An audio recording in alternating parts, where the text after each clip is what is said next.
And I will say it's very easy to speak truth from this podium when you have a president who is implementing policies that are wildly popular with the American people, and that's exactly what this administration is doing. It's correcting the lies and the wrongs of the past 4 years, many of the lies that have been told to your faces in this very briefing room. I will not do that. But since you brought up Truth Seek, I would like to point out, while I vowed to provide the truth from this podium, we ask that all of you in this room hold yourselves to that same standard. We know for a fact there have been lies that have been pushed by many legacy media outlets in this country about this president, about his family, and we will not accept that. We will call you out when we feel that your reporting is wrong or there is misinformation about this White House. So yes, I will hold myself to the truth, and I expect everyone in this room to do the same. One, on the freeze in federal funding, who advised the president on the legality of telling government agencies that they don't have to spend money that was already appropriated by Congress? Well, as the OMB memo states, this is certainly within the confines of the law. So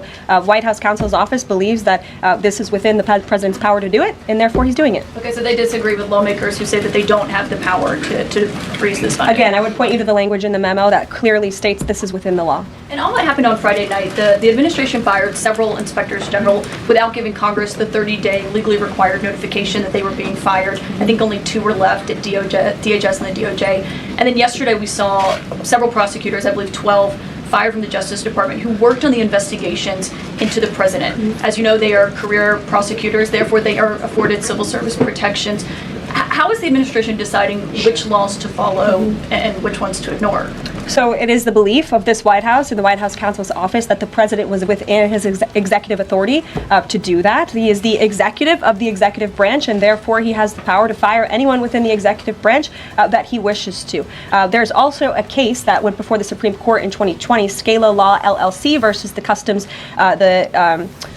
Bureau Protection. I would advise you to look at that case, and that's the legality that this White House is resting on. So you're confident that if they bring lawsuits against you, the prosecutors who were fired, that they will succeed? We will win in court, and yes. Did he personally direct this, given they worked on the classified documents investigation and the election interference investigation? This was a memo that went out by the Presidential Personnel Office, and the president is the leader of this White House, so yes.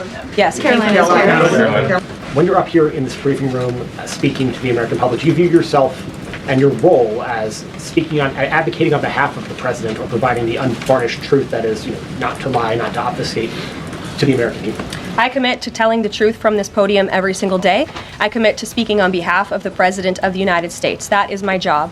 And I will say it's very easy to speak truth from this podium when you have a president who is implementing policies that are wildly popular with the American people, and that's exactly what this administration is doing. It's correcting the lies and the wrongs of the past 4 years, many of the lies that have been told to your faces in this very briefing room. I will not do that. But since you brought up Truth Seek, I would like to point out, while I vowed to provide the truth from this podium, we ask that all of you in this room hold yourselves to that same standard. We know for a fact there have been lies that have been pushed by many legacy media outlets in this country about this president, about his family, and we will not accept that. We will call you out when we feel that your reporting is wrong or there is misinformation about this White House. So yes, I will hold myself to the truth, and I expect everyone in this room to do the same. And Karoline, just on a substantive question, yesterday the White House Office of Management and Budget directed across the board freeze, with some exceptions for individual assistance, we understand, to federal grants. It's caused a lot of confusion around the country among Head Start providers, among providers services to homeless veterans, Medicaid providers, states saying they're having trouble accessing the portal. Could you help us clear up some of the confusion, give some certainty to folks, and also, is that uncertainty, how does that uncertainty service the president's voters? Well, I think there's only uncertainty in this room amongst the media. There's no uncertainty in this building. So let me provide the certainty and the clarity that all of you need. This is not a blanket pause on federal assistance and grant programs from the Trump administration. Individual assistance, that includes, I'm not naming everything that's included, but just to give you a few examples, Social Security benefits, Medicare benefits, food stamps, welfare benefits, assistance that is going directly to individuals will not be impacted by this pause. And I want to make that very clear to any Americans who are watching at home who may be a little bit confused about some of the media reporting. This administration, if you are receiving individual assistance from the federal government, you will still continue to receive that.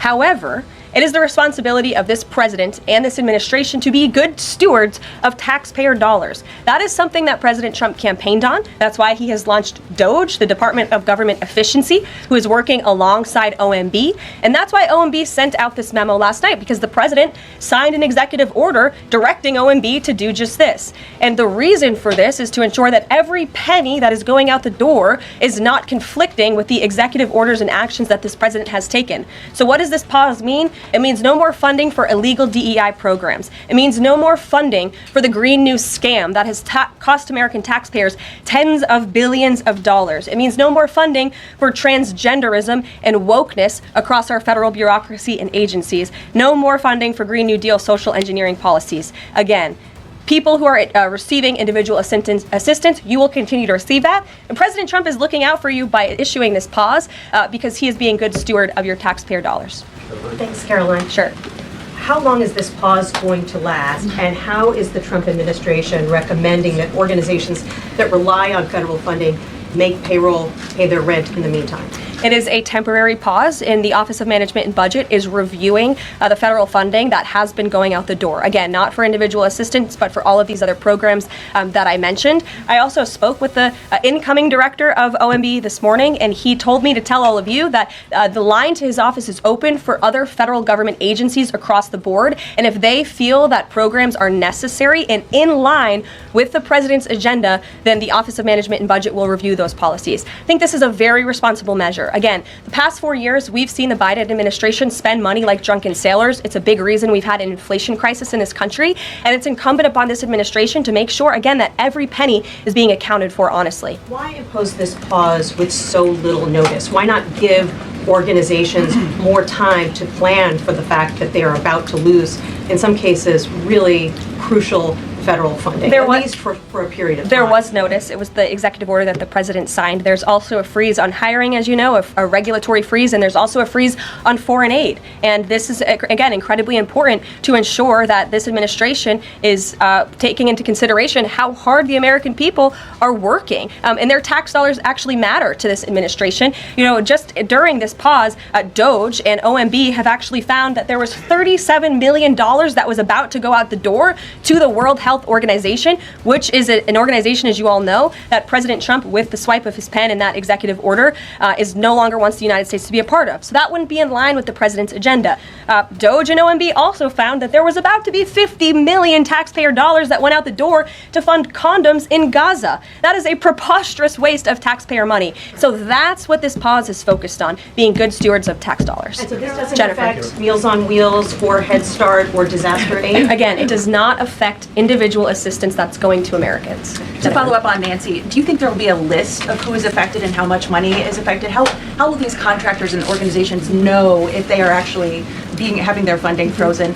And then secondly, if you're willing, can you just clarify, is the end goal of this to essentially challenge Congress or to prove that the president can withhold federal funding? In other words, is this an attempt to pick a fight to prove that he can do this? No, absolutely not. As it says right here in the memo, which I have, and I'd encourage all of you to read it, it says the American people elected President Trump to be the president of the United States and gave him a mandate to increase the impact of every federal dollar. This memo requires federal agencies to identify and review all federal financial assistance programs and supporting activities consistent with the president's policies and requirements. The American people gave President Trump an overwhelming mandate on November 5th, and he's just trying to ensure that the tax money going out the door in this very bankrupt city actually aligns with the will and the priorities of the American people. Ryan Glenn. Yes. Welcome. You're Thank looking you. great. You're doing a great job. Thank you talked you. about transparency, and some of us in this room know how just transparent President Trump has been the last 5 or 6 years. I think you'll do the same. My question is, do you think this latest incident with the president of Colombia is indicative of the global, powerful respect they have for President Trump moving forward, not only to engage in economic diplomacy with these countries, but also world peace? Absolutely. I'll echo the answer that the president gave on Air Force One last night when he was asked a very similar question by one of your colleagues in the media. This signifies peace through, strength is back.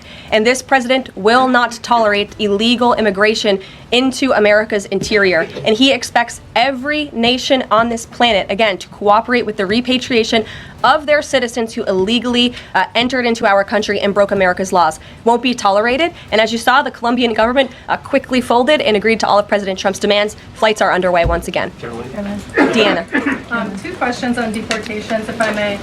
President Trump had said on the campaign trail that he would deport pro-Hamas students who are here on visas. And on his first day in office, he signed an executive order that said, quote, U.S. must ensure that admitted aliens and aliens otherwise already present in the U.S. do not bear hostile attitudes towards the citizens, culture, government, institutions, or founding principles.